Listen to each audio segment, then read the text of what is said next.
प्राणायाम और प्राण शक्ति। विद्यार्थी नचिकेता अपने पिता वाजश्रवा की आज्ञानुसार आचार्य यम के पास विद्या पढ़ने के लिए गए। वहाँ उन्होंने आचार्य के पुस्तक भंडार में कितने ही ग्रंथ देखे और पाया कि उनमें प्राण विद्या का असाधारण महत्व बताया और यश गाया गया है। उनने पाया कि हठयोग प्रदीपिका का कथन है, प्राणवायु निगृहित हो जाने से मन एकाग्र होने लगता है। जिसने प्राण को जीत लिया उसने मन जीत लिया और मनोनिग्रह से होने वाले लाभों पर अधिकार कर दिया। इंद्रियों का स्वामी मन है और मन पर अंकुश प्राण का रहता है। इसलिए जितेंद्रिय बनने वाले को प्राण की साधना करनी चाहिए। जाबाल दर्शनोपनिषद का कथन है, प्राणायाम से चित्त की शुद्धि होती है। चित्त शुद्ध होने पर अनेक तर्कों और जिज्ञासाओं का समाधान स्वमेव हो जाता है।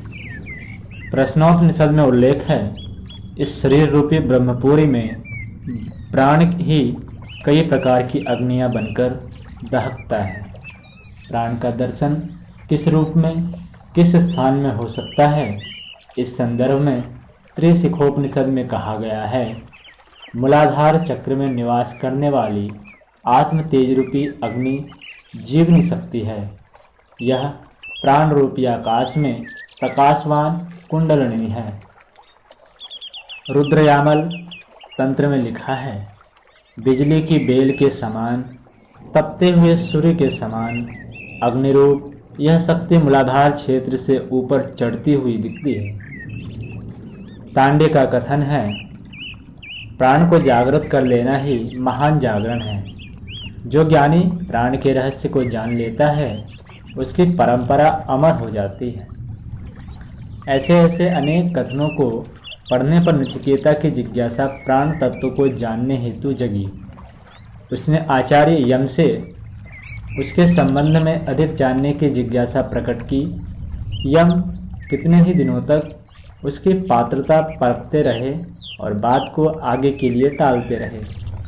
उनसे अनेक प्रलोभनों वाले साधनों को सीख लेने की बात कही, पर जब वह उसे ज्ञान का आग्रह करता रहा तो यम ने पंचाग्नि विद्याओं का रहस्य बताया। इसके सूत्र संकेत प्रश्नोपनिषद में मिलते हैं।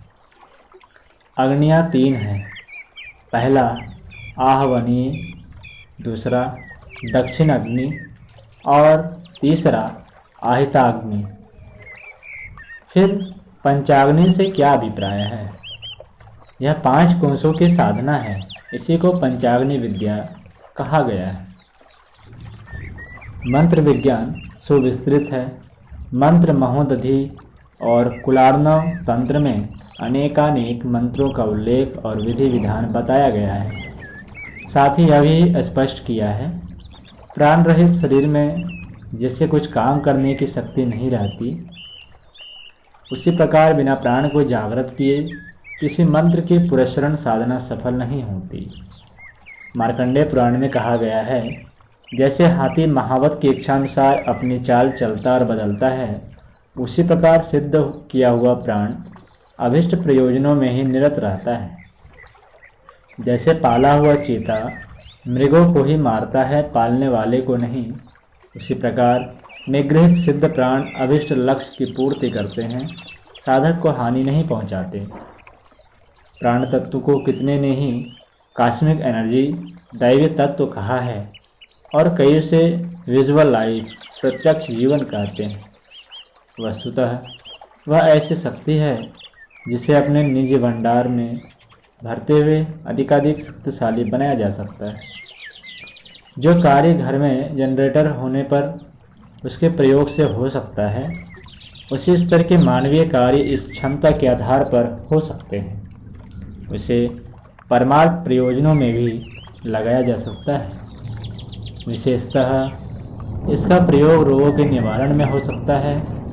मैस्मरिज्म विद्या में उसके कुछ उपचार लिखे भी हैं और वे कारगर भी होते हैं। किसी दुर्बल मन वाले को यह अनुदान भी दिया जा सकता है। शक्तिपात के रूप में किसी दुर्बल प्राण वाले को सबल प्राण जैसा बनाया जा सकता है। इस क्षमता वाले के साफ वरदान भी फलते हैं। इसको उपचार या प्राण प्रहार दोनों ही रूपों में प्रयुक्त किया जा सकता है।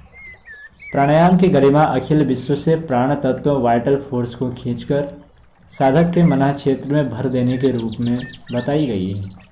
यह प्राण तत्व जीवन तत्व जब न्यून पड़ता है तो व्यक्ति हर दृष्टि से लड़खड़ाने लगता है, और जब वह समुचित मात्रा में रहता है तो समस्त क्रियाकलाप ठीक तरह चलते हैं। जब वह बढ़ता है तो उस अभिवृद्धि को बलिष्ठता, समर्थन, सतर्कता, तेजस्विता, मनस्विता, प्रतिभा आदि के रूप में देखा जा सकता है। ऐसे व्यक्ति ही महाप्राण कहलाते हैं। वे अपना प्राण असंख्यों में वितरित करते और अनेकों को अपनी नाव पर बैठाकर पार कराते। प्राणवान होने के लिए साहस भरे कामों में हाथ डालना और उन्हें पूरा करके ही रुकना ऐसा उपाय है जिस आधार पर प्राण शक्ति निरंतर बढ़ती ही जाती है। इन्हीं उपायों में एक प्राणायाम का अभ्यास भी है जिसके अनेक रूप प्रचलित हैं।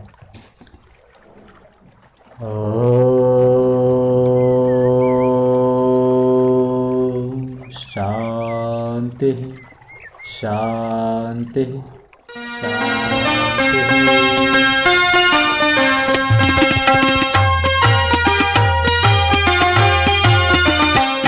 चलो गुरुदेव के सपने सजाने की शपथ ले लें।